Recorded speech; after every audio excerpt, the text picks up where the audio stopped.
Assalamualaikum warahmatullahi wabarakatuh.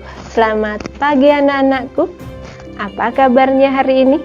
Semoga anak-anak dalam keadaan sehat dan tetap semangat belajar.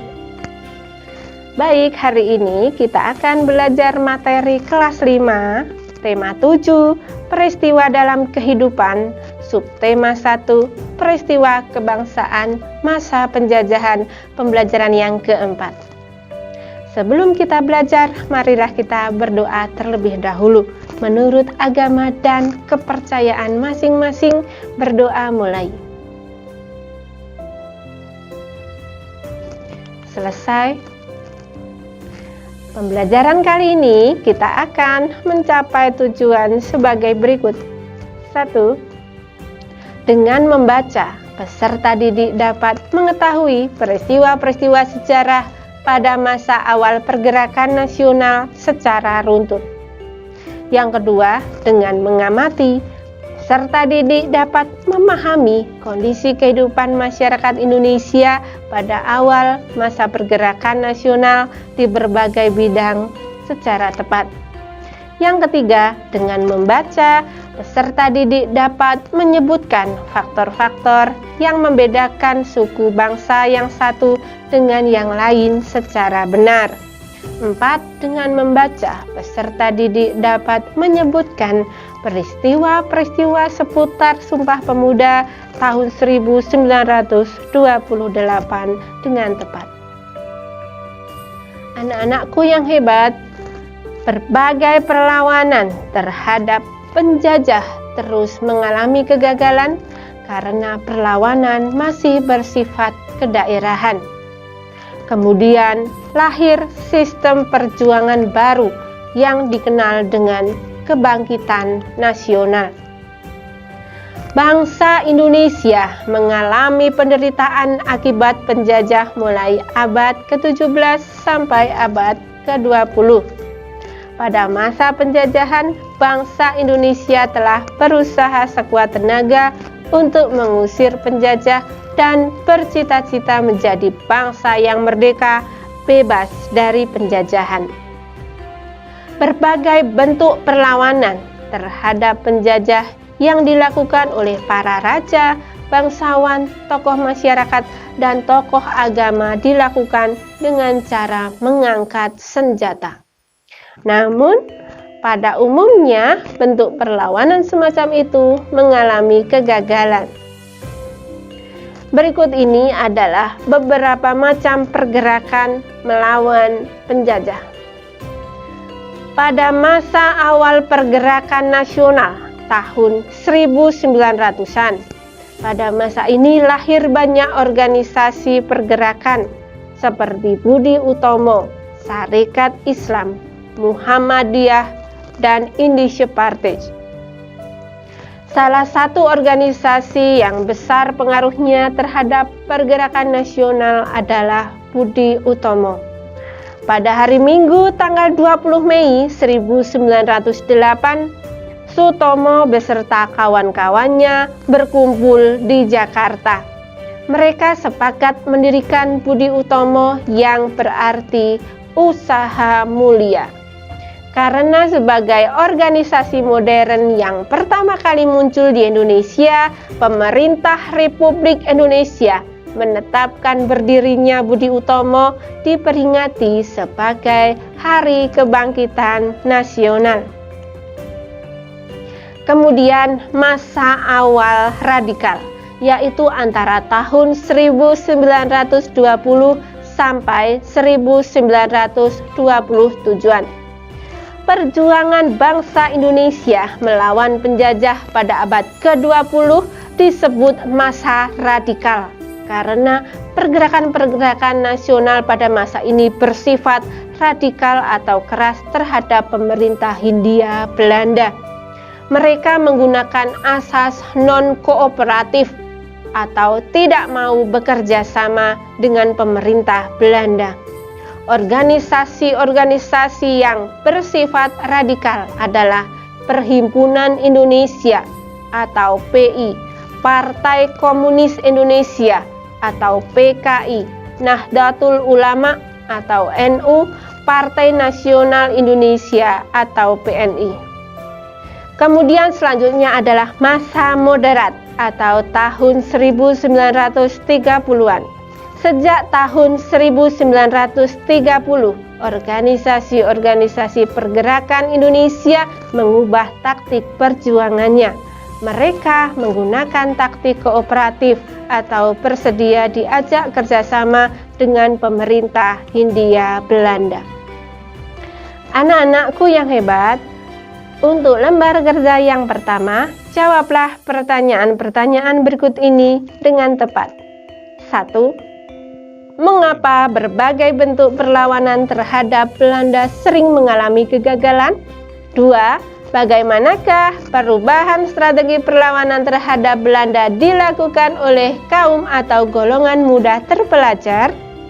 3. Peristiwa apa yang menandai lahirnya masa pergerakan nasional?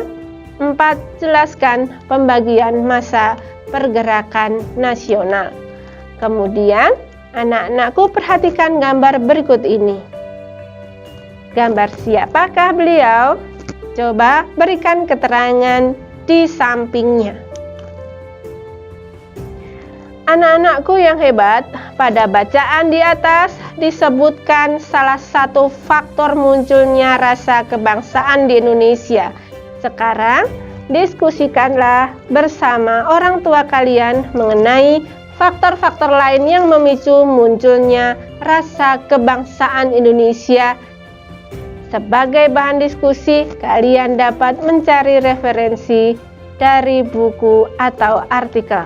Tuliskan hasil diskusimu di sini.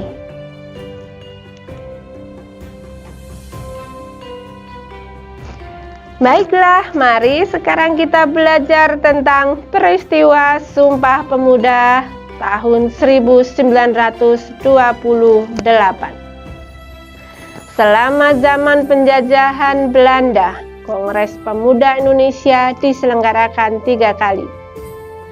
Kongres Pemuda yang pertama berlangsung di Jakarta pada tanggal 30 April sampai 2 Mei tahun 1926 yang diikuti oleh semua organisasi pemuda. Namun, Kongres Pemuda Indonesia I belum menghasilkan keputusan yang mewujudkan persatuan seluruh pemuda. Kongres Pemuda Indonesia I merupakan persiapan dari Kongres Pemuda Indonesia II. Kongres Pemuda Indonesia II berlangsung di Jakarta tanggal 27 sampai 28 Oktober. Pusat penyelenggaraan kongres tersebut adalah di Gedung Indonesia Club di Jalan Kramat Raya nomor 106, Jakarta. Tetapi keseluruhan sidang diselenggarakan di 3 tempat. Pemuda bekerja keras mempersiapkan segala sesuatu yang diperlukan, termasuk menyusun panitia kongres. Pada malam penutupan tanggal 28 Oktober 1928, Kongres Pemuda Indonesia II mengambil keputusan sebagai berikut. 1. Menerima lagu Indonesia Raya ciptaan W.R. Supratman sebagai lagu kebangsaan Indonesia. 2. Menerima Sang Merah Putih sebagai bendera Indonesia. 3. Semua organisasi pemuda dilebur menjadi satu dengan nama Indonesia Muda yang berwatak nasional dalam arti luas. 4. Diikrarkannya Sumpah Pemuda oleh semua wakil pemuda yang hadir. Anak-anakku yang hebat, berikut ini adalah isi ikrar Sumpah Pemuda. Anak-anak boleh menirukan di rumah. Sumpah Pemuda. satu. Kami putra dan putri Indonesia mengaku bertumpah darah yang satu, tanah air Indonesia. 2. Kami putra dan putri Indonesia mengaku berbangsa satu, bangsa Indonesia. 3. Kami putra dan putri Indonesia menjunjung bahasa persatuan, bahasa Indonesia. Anak-anakku yang hebat, untuk lembar kerja selanjutnya, perhatikan ada gambar diagram yang masih kosong. Anak-anak boleh melengkapi diagram-diagram ini dengan panduan bacaan di atas. Peristiwa Sumpah Pemuda menunjukkan adanya rasa persatuan dan kesatuan di antara para pemuda yang berbeda ras, suku, golongan, dan agama. Memang demikian seharusnya, walaupun berbeda ras, suku, golongan, dan agama, tetapi derajat kita sama sebagai manusia. Tidak ada manusia yang lebih tinggi dan tidak ada manusia yang lebih rendah derajatnya. Perbedaan-perbedaan antara satu suku dengan suku yang lainnya hanya terletak pada bahasa dan adat istiadat serta sistem kekerabatan. Adat istiadat. Setiap suku bangsa pasti memiliki adat istiadat tertentu, meliputi upacara adat dan kebiasaan-kebiasaan lain. Kebiasaan-kebiasaan tersebut sudah dijalankan secara turun-menurun dalam suatu suku. Contohnya upacara pembakaran mayat di Ngaben di Pulau Bali. Perbedaan adat istiadat menunjukkan perbedaan kebudayaan yang tampak dari pola perilaku atau gaya hidup. Pola perilaku orang Batak yang suka bicara terus terang sehingga terkesan tegas dan keras sangat berbeda dengan pola perilaku orang Jawa Tengah, khususnya Jogja dan Solo, yang suka berbicara dengan hati-hati dan penuh dengan sindiran halus. Yang kedua, bahasa daerah. Tiap suku bangsa biasanya memiliki bahasa daerah tertentu. Kemudian yang ketiga, sistem kekerabatan.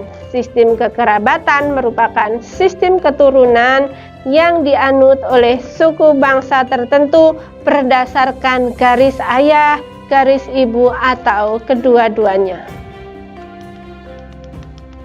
Anak-anakku yang hebat, hari ini kita sudah belajar beberapa hal, antara lain mengetahui peristiwa-peristiwa sejarah pada awal pergerakan nasional, kemudian bisa memahami kehidupan masyarakat Indonesia pada masa awal pergerakan. Anak-anak juga bisa menyebutkan faktor-faktor yang membedakan suku bangsa satu dengan bangsa yang lainnya. Selain itu, anak-anak juga sudah paham dengan peristiwa-peristiwa seputar Sumpah Pemuda tahun 1928. Demikianlah pembelajaran kita hari ini. Semoga membawa manfaat untuk kita semua. Sampai jumpa di pembelajaran selanjutnya. Tetap setia belajar di sini di channel For Good Secang, channel pendidikan kebanggaan kita. Wassalamualaikum warahmatullahi wabarakatuh.